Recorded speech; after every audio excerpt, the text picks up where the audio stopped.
현재 벌어지고 있는 강대국 한국과 러시아의 현무5 미사일 군사동맹 푸틴과 러시아가 인정하는 현무5 미사일 사거리 완전 해제에 담긴 숨겨진 비밀. 한국의 영원한 추적인 일본과 중국은 현무5 미사일 사거리 해제 정확하며 반발을 표출하는 상황이지만 러시아는 한국의 현무5 미사일 개발을 적극적으로 환영하고 있는 진짜 이유는 무엇일까? 오늘도 정보지식 반응 채널 대고 그려지고 보도과 알림 설정 진심으로 감사드립니다. 2021년 한국의 현무5 미사일 개발 시기에 적극적으로 반발하는 중국과 일본의 행태는 한국의 영원한 주적이 누구인지 다시 한번 정확하게 판별하게 해준다. 최근 강대국 한국의 미사일 사거리가 완전히 해제됨에 따라 현무5 미사일 개발이 본격적으로 시작되었다. 현무5 미사일은 최소 사거리가 5000km, 탄두 중량이 무려 10톤이라서 일본 전역과 중국 전역에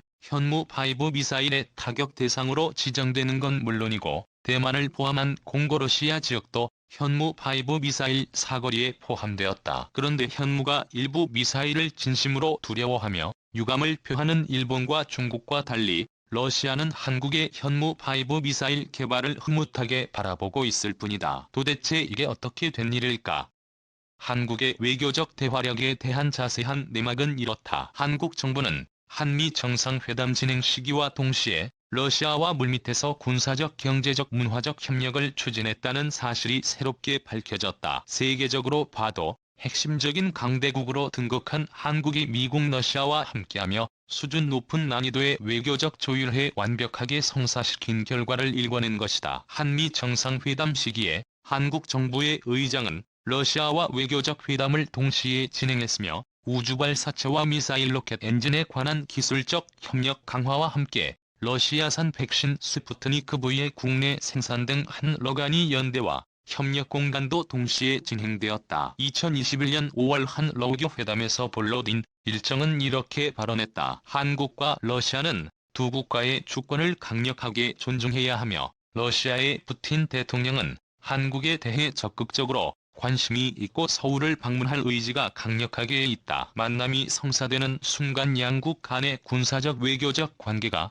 훨씬 두터워질 것이라고 언급했다. 이어서 천연가스 개발과 북극 항로 개척에 한국을 중점으로 언급하며 경제적 협력 증진에 중점을 두었다. 러시아가 현무5 미사일 개발을 긍정적으로 바라보는 건 한국과 다양한 협력 체계를 구축했다는 사실도 있지만 한국과 러시아의 공동의 주저, 일본과 중국의 논리 없는 외교 행태와 영토적 야유의 가장 결정적인 원인이다. 2021년 현재까지도 일본은 러시아의 쿠릴 열도와 한국의 독도를 훔치려 드는 몰상식한 행동을 하고 있다. 문제의 원인은 역시나 한국의 고유 영토인 독도를 일본 땅이라고 우기는 방식처럼 러시아와의 쿠릴 열도를 향한 일본의 영토에 개추된 원인이다. 과거 일본은 러시아가 제시한 합의점을 일방적으로 깨뜨렸으며 쿠릴 열도 전체를 일본에게 넘기라는 어이없는 요구를 푸틴에게 내놓았다. 러시아는 당연히 일본의 제안을 거절하고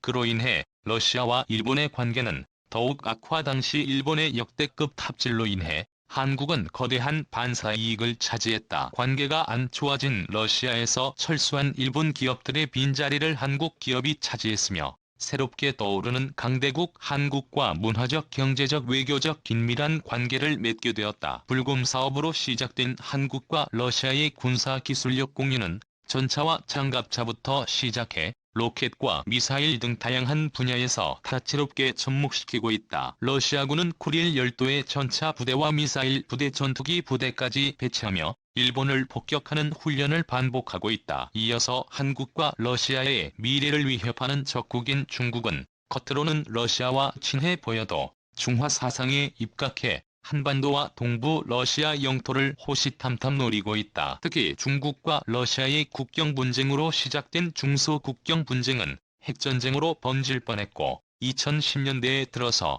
중화 사상 교육이 더욱 심화된 중국인들은 한민족의 역사를 왜곡시키고 러시아의 네르친스크 조약까지 무효화시켜 연해주까지 중국에 편입해야 한다고 주장한다. 중국의 국영 기업들이 러시아의 동부 지역에 공격적인 투자를 해 중국계 기업들로 잠식시키려 하고 중국인 이민자를 동부 러시아에 보내는 이유가 여기에 있다. 이런 행태로 인해 이번 현무5 미사일 사거리 제한 해제도 일본과 중국은 유감스럽다며 반발하지만 러시아는 도리어 현무5 미사일 개발을 응원하고 있다.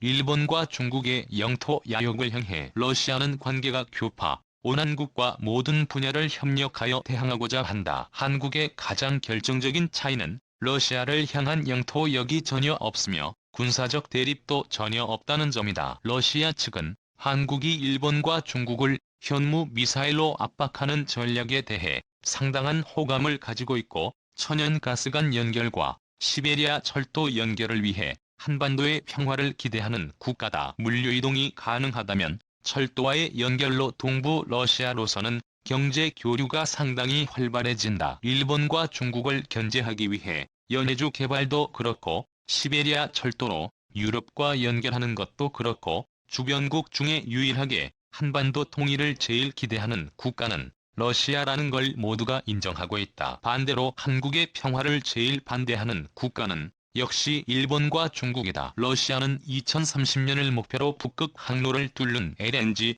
쇄빙선 고유와 북극 항로 인프라 개발, 그 프로젝트에서 일본과 중국 따위를 제외하고 강대국 한국을 세계에서 유일하게 초청했으며 한국은 최첨단 선박 기술이 필요한 북극 항로 LNG 쇄빙선 분야에서 러시아와의 수출 계약을 독점 수준으로 체결하는 데 성공했다. 체결된 계약은 LNG 쇄빙선 분야에서 유례없던 역사상 단일 계약 기준 최대 규모 액수이며 한국이 건조하는 LNG 삽빙선은 러시아가 원하는 조건을 완벽하게 맞췄다. 렌즈를 선박의 연료로 사용해 핵추진 쇄빙선에 맞먹는 전력을 생산하며 신속하게 움직일 수 있고 영하 50도의 극한 환경에서도 안전하게 천연가스를 운반할 수 있다. 또한 러시아와 한국의 군사적 기술 협력은 천금투 미사일과 함께 새로운 방공 시스템 구축과 우주발사체를 포함한 전략자산 기술적 공유 등 한국과 러시아의 군사기술 협력에 더욱 강화되었다. 강대국 러시아는 한국의 군사협력 응답에 대해 적극적인 협력 의사를 계속해서 밝혔다. 특히 러시아는 한국에게 미사일 기술을 공유해준 세계에서 유일한 국가로 미사일로 분류되는 무기체계 도입의 경우 러시아는 한국과 로켓 엔진 협력을 통해 대부분의 국가들이 기술 일거리는 부분을 러시아가 직접 제공해 주었다. 결과적으로 한국은 한미 정상회담에서 미사일 사거리 해체와 동시에 중국과 일본을 무시해버리고 러시아와 함께 독단적인 탄로 회담을 추구한 이유도 여기서 나온다. 한국 정부는 영원한 주적인 중국과 일본은 아무리 외교적 회담을 추진해봤자 득될 게 하나도 없고 한국의 현무5 미사일 개발을 방해하는 방해물일 뿐이라고 판단했다. 한국은 이미 미사일 개발 제한이 완전히 풀려 사거리 5,000km 이상의 현무5 미사일을 보유하려 한다. 이어서 고순도치 전략으로 불리는 상호파괴 전략의 핵심 무기 잠수함 발사형 대륙간 탄도 미사일 XLB의 미사일 개발과 함께